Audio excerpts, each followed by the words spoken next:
စည်းကြောင်းတွေတွင်တကူတဲ့ငါးဖမ်းလေးရှိသောတငါဦးတူဖြစ်ရက်ပေါင်း48ရက်မြငါးဖမ်းထွက်ခဲ့ပြီးသည့်နောက်ယခုတိုင်ငါးတကောင်မြမရသေးချေပထမရက်40တွင်တငယ်ကလေးတစ်ယောက်သည်သူနှင့်အတူပင်လယ်ပြင်သို့ပါလာလေးရှိတို့ရတွင်ရက်ပေါင်း40တိတိငါးတကောင်မှမရတဲ့အခါတငါရဲ့အဖိုးကြီးသည်ကန်ဆိုးမိုးမောင်ကြားနေပြီဖြစ်ကြောင်းတငယ်ကလေးမိဘများကပြောကြားလျက်တငယ်ကလေးကအခြားလီတစ်စင်းနှင့်လိုက်စီသည်ဒါကတော့ပင်လယ်ပြင်နှင့်တငါဦးတွေကဟဲမင်ဝေးရဲ့အဖွင့်စာကြောင်းတွေပဲဖြစ်ပါတယ်ဟဲမင်ဝေးကတအိုမန်ဒစီဆိုတဲ့ဘွားနဲ့ဒသနာရှင်နဲ့ဝိတုကို1952ခုနှစ်မှာနောက်ဆုံးထုတ်ဝေခဲ့တဲ့လက်ရာလေးဖြစ်ပါတယ်ဖြစ်မှန်ဇလန်ကိုအခြေမှန်ပြီးပြန်လည်ရေးသားထားတဲ့ဝိတုတပုတ်လေးဖြစ်ပါတယ်ကျူဝါတန်ကန်တဲ့အဘိုးအိုကြီးစန်တီယာဂိုကြီးမာလင်ငါးကြီးတို့အကြားတိုက်ပွဲတစ်ခုပဲဖြစ်ပါတယ်အမေရိကန်ပြည်ထုတ် Esquire မဂ္ဂဇင်းတွေရေးသားခဲ့တဲ့ရေပြင်ပေါ်မှာအမြင့်ကြီးတဲ့ဆောင်းပါးမှာသူဟာကျူဝါကျွန်းနဲ့မြောက်အမေရိကတိုက်တောင်ဘက်စွန်းတဝိုက်မှာငါးပန်းရတာနှစ်သက်စိတ်ဝင်စားတယ်လို့ရေးခဲ့ပါတယ်ဒီဒေသမှာကျက်စားတဲ့မာလင်ငါးကြီးတွေဟာအကြောင်းလည်းပါပါတယ်ဆောင်းပါးရဲ့တနေရာမှာသူကြားခဲ့တဲ့ဇလန်တပုတ်ကတော့တကြိမ်တော့ကအဖိုးကြီးတဦးဟာတငါလေးနဲ့ပင်လယ်ထဲကိုငါးပန်းထွက်ခဲ့ပါတယ်မာလင်ငါးကြီးတကောင်ကငမြားချိန်မှာမိပြီးတော့ပင်လယ်နယ်ထဲဆွဲခေါ်တာကိုပါသွားပါတယ်နှစ်ရက်ကြာပြီးတဲ့နောက်အခြားတငါတွေတွေကကမ်းခြေနဲ့မိုင်60ဝေးတဲ့အရှိဘက်ချမ်းမှာတွားတွေ့ပြီးပြန်လဲကူညီခေါ်ဆောင်ခဲ့ကြရပါတယ်သူတို့တွေ့ချိန်မှာငါးကြီးခေါင်းနဲ့ရင်ပိုင်းကိုသာအယိုးသာကျွန်တော်ကြီးကိုတွေ့ချရပါတော့တယ်အဖိုးကြီးကငါးကြီးကိုလှေနဲ့တွဲချပြီးငမန်းတွေဝိုင်းကြိုက်တာကိုရသလောက်ဖယ်ရှားတိုက်ခိုက်ခဲ့ရပါတယ်အဖိုးကငါးကြီးဆွဲရသူပါသွားပြီးတနေ့နဲ့တညနောက်တနေ့နဲ့တညငါးကြီးဆွဲရပါသွားတယ်ငါးကြီးပေါ်လာမှလှေနာဆွဲယူ၍မိနဲ့ထိုးတက်ခဲ့ခြင်းလည်းဖြစ်ပါတယ်ဒါအဖိုးနဲ့ငါးကြီးတို့ရဲ့အနိုင်မငယ်အကျိုးမပေးတဲ့တိုက်ပွဲတစ်ခုလို့ဆိုရင်လည်းရပါတယ်ဒီဆောင်မထဲမှာတာမန်မြတ်သောပေါ်ပြသောအဖြစ်အပျက်ကလေးကိုဟဲမင်ဝေးရဲ့စိတ်ထဲမှာ15နှစ်မြကိန်းနေခဲ့ဒီဖြစ်ပျက်ဇလန်းကလှုပ်ဝက်စမ်းကြယ်မှုကိုတဲခွဲစွာဖြေထုတ်ပြီးတဲ့နောက်ပင်လယ်အဖိုးဇလန်းကအသက်ဝင်ပြီးဖြစ်ခဲ့ရပါတယ်ဟဲမင်ဝေးကဒိုပြည့်ပြည့်မှာပါဝင်ခဲ့တဲ့အဖိုးအိုနဲ့တဘာဝလောကတရားကြီးတို့ရဲ့ဆက်သွယ်ပုံစနစ်ကိုမြင်ုံသာမကမိမိကိုယ်ကိုလည်းတဘာဝတရားကြီးနဲ့ရှင်ပြီးသုံးသပ်မိပြီးဘောတဒနာတွေကိုထုတ်ဆောင်ယူခဲ့ပါတယ်ဒီဝိတုထဲမှာတကယ်အဖိုးတကယ်လူငယ်ကလေးတကယ်ပင်လယ်နဲ့တကယ်ငမန်းတွေဖြစ်အောင်ကြိုးစားရေးထားခဲ့ပါတယ်တကယ်တော့ကြိုရေးပုံမှာပြီးပြင်းဖြစ်တယ်ဆိုရင်ဒီဇက်ကောင်ဒီဖြစ်ရက်တွေကအတိတ်ပဲမျိုးမျိုးနဲ့ထွက်ပေါ်လာနေတယ်လို့ပြောခဲ့ပါတယ်အခက်အခဲဆုံးကတော့တကယ်ပြီးတော့တခါတည်းအဖြစ်မှန်တဲ့ပို့ပြီးတော့လုံနိုင်ခဲ့ပါတယ်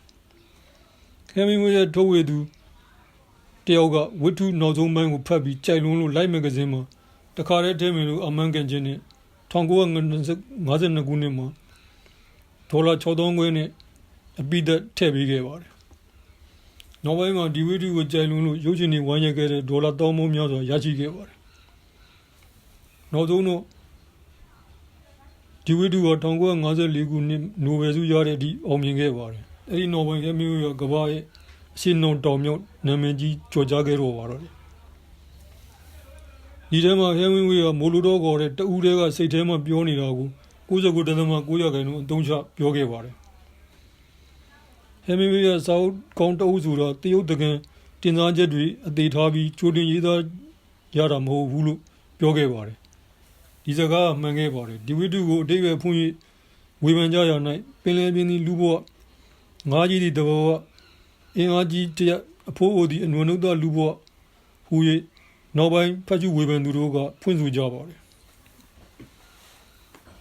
ဟဲမင်ဝေးကစာရေးဆရာဆိုတော့အမြဲတမ်းအထီးကျန်တယ်အမြဲတမ်းလည်းအပြင်ကလူတစ်ယောက်ဖြစ်နေတတ်ပါတယ်ဒီစကားပြောခဲ့တဲ့ဟဲမင်ဝေးကသူရေးခဲ့တဲ့စာအုပ်တွေထဲမှာလူမြောင်များကိုဖန်တီးခဲ့ပါတယ်သူရေးခဲ့တဲ့ဝိတုတွေထဲမှာဟဲမင်ဝေးကတော့သူ့ရဲ့ကိုယ်ပိုင်အကောင်းဆုံးဖန်တီးခဲ့တာပဲလို့တခြားလူတွေကပြောကြပါတယ်ဟဲမင်ဝေးကို1954 1899 Illinois ပြည်နယ်အုပ်ပတ်မြို့မှာမွေးဖွားကြီးပြင်းခဲ့ပါတယ်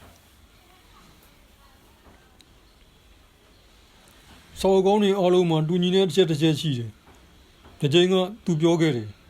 ဆောင်းတောကိုဖတ်ပြီးတဲ့နောက်မင်းကိုကိုယ်တိုင်ဖြစ်ပျက်ခဲ့တယ်လို့ခံစားရမယ်ဒီစာအုပ်ကိုအမြဲတမ်းရနေရမယ်ပျော်ရွှင်မှုမပျော်ရွှင်မှုကောင်းမှုမကောင်းမှုကျဉ်းနှံ့မှုအားရမှုဝမ်းနည်းမှု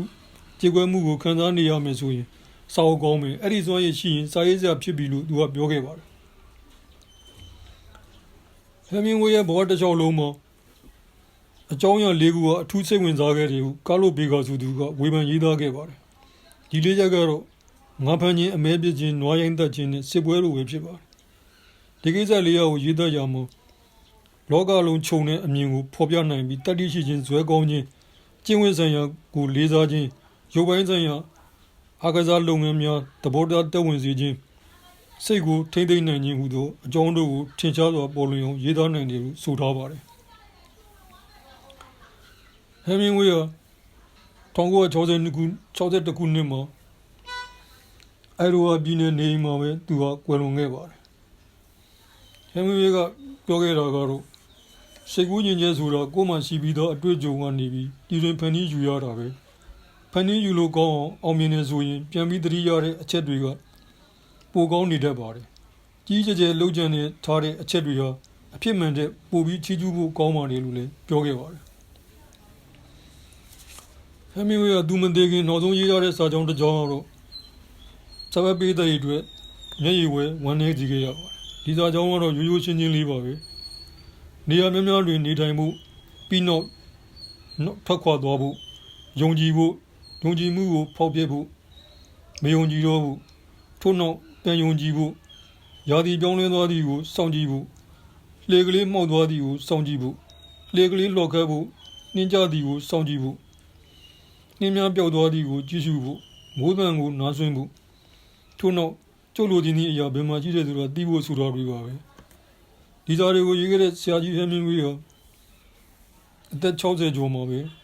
အိုင်ဒါဟိုပြည်နယ်မှာကွယ်လွန်သွားခဲ့ပါတယ်ကျေးဇူးတင်ပါတယ်ခင်ဗျာ